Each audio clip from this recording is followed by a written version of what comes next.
welcome to Not a Trader. So today we're going to talk about gold versus silver. So previously we talked about digital currencies, we talked about cryptocurrency in my previous video, we talked about altcoins, किसमें invest करना चाहिए, किसमें नहीं करना चाहिए और कितने time period के लिए करना चाहिए. तो वो बातें तो हमने कर ली, but let's talk about physical commodities now. So basically there are two physical commodities where people are very interested and invested in since the start of the times. तो एक है गोल्ड और एक है silver. Gold has always been क्या कहते हैं, एक फॉल बैक प्लान जिसे कहते हैं ना. लोगों का एक फॉल बैक प्लान होता है कि यार हमारी इन्वेस्टमेंट्स अगर फेल हो गई तो हमारी गोल्ड की जो हमने इन्वेस्टमेंट गोल्ड में की हुई है वो फेल नहीं होती, क्योंकि गोल्ड कभी भी इस तरीके से क्रैश नहीं होता जिस तरीके से दूसरी चीज़ें या दूसरे कमोडिटी या दूसरे कॉइन या दूसरी डिजिटल करेंसीज क्रैश होती हैं. गोल्ड हमेशा से स्टेबल रहा है, साल बाय साल, year by year, month by month हमेशा से स्टेबल रहा है और अभी आगे भी स्टेबल रहने का ही उसका चांस है. बट उसका थोड़ा सा स्लाइट चांस है कि वो नीचे भी गिर जाए, मतलब क्रैश भी कर सकता है. सिमिलरली सिल्वर की अगर हम बात करते हैं तो सिल्वर अभी इतना ओवर वैल्यूड नहीं है जितना गोल्ड है. सिल्वर की जो वैल्यू अभी भी है वो अभी भी अंडर वैल्यूड है, जबकि उसकी यूटिलाइजेशन अभी लेटली बढ़ना शुरू हो गई है. And I tell you why in this video as well. लेकिन अभी भी उसकी वैल्यू अंडर वैल्यूड है. So I would prefer to buy 60% silver and 40% gold out of my 100% capital. ठीक है. So let's start with the silver. Why do I say कि buying silver more is better than gold? उसकी 2-3 reasons हैं. एक reason है कि silver की utilisation बढ़ गई है जब से हमने 5G नेटवर्क का इस्तेमाल करना शुरू किया.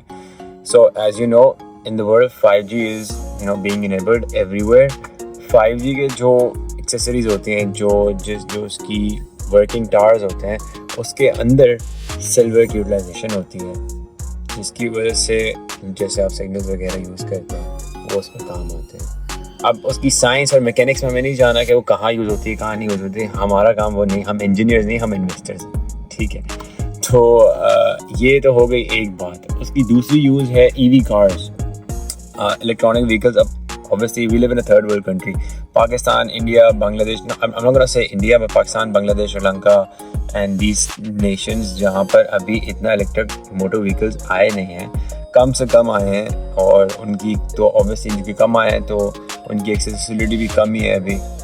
लेकिन आप USA देख लें, UK देख लें, यूरोप देख लें, everything is moving towards green energy. Even Germany, Japan, China is also trying with electric motor vehicles now.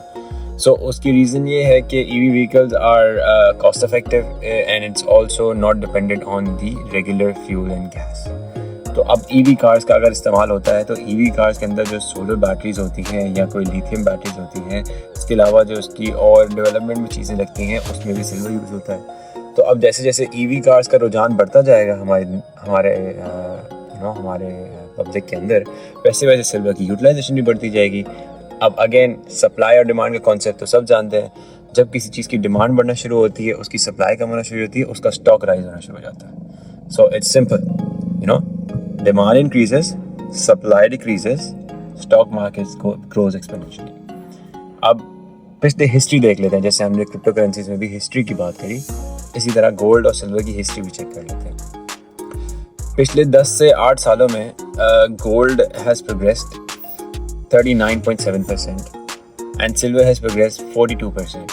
तो अभी से आप देख रहे हैं कि सिल्वर एक पैटर्न शो कर रहा है कि it is going to outperform gold in the coming future. ठीक है. जो हमारे फाइनेंशियल एनालिस्ट हैं, जो बड़े बड़े एनालिस्ट हैं, जो बड़ी बड़ी ब्लूमबर्ग और इस तरह की रिपोर्ट्स के ऊपर काम करते हैं, उनका कहना यह है कि within the next 8 months silver is bound to grow by 50% from today. So if let's say अगर सिल्वर आज हमारे पास 1 kg of silver is 297,000. ठीक है. 1 kg of gold is I don't know, it's like 40-50 lakhs. ठीक है. तो आज अगर आप देखते हैं 1 kg of silver 3 लाख रुपए का है, 50% इंक्रीज मतलब कि कल को ये होगा 4.5 lakhs का within like 6-7 months. So if you want to accumulate, start accumulating silver here. And फिर एक और चीज़ है जिसकी वजह से मैं कहता हूँ कि it's increasing in demand silver की, सोलर पैनल्स। अब आप देखेंगे कि सोलर पैनल का कॉन्सेप्ट तो पाकिस्तान में भी आ चुका है। People are moving from normal energy के इलेक्ट्रिक टूवर्ड्स सोलर एनर्जी। उसकी वजह ये है कि कॉस्ट इफेक्टिव है लोगों के लिए, लॉन्गर रन में उनको फ़ायदा है, वो अपनी बिजली बचा रहे हैं, अपने पैसे अपनी कॉस्ट सेव कर रहे हैं। सिमिलरली अब सोलर पैनल्स का सिल्वर से क्या ताल्लुक है? सोलर पैनल का सिल्वर से डायरेक्टली ताल्लुक इस तरीके से है कि सोलर पैनल्स बनने के लिए जो चीज़ रिक्वायर्ड होती है, जो रॉ मटेरियल रिक्वायर्ड होता है, वो है उसमें सिल्वर यूज़ होता है।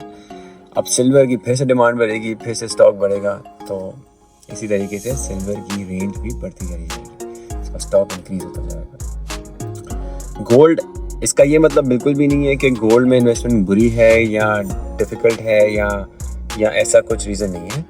गोल्ड में भी इन्वेस्टमेंट ज़रूरी है, because gold is a stable thing, gold does not crash. Silver is right now booming, so you're gonna jump ship from gold to silver for the time being only.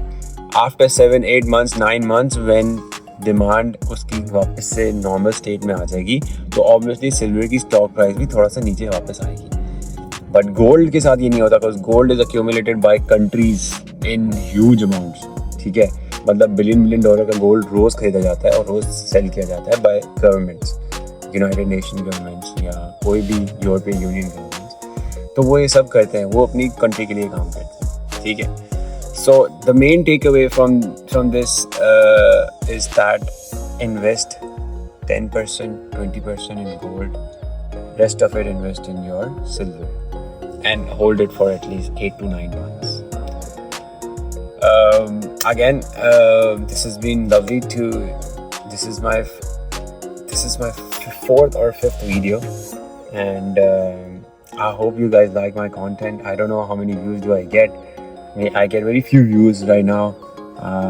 To all the people who are viewing it, I hope you can share, like, and comment on my video, and do mention any kind of suggestions that you have in the comment section. And we'll see you next time. I'll be filming a cricket match that I love. I love cricket, so probably the next video will be about cricket. So see you then.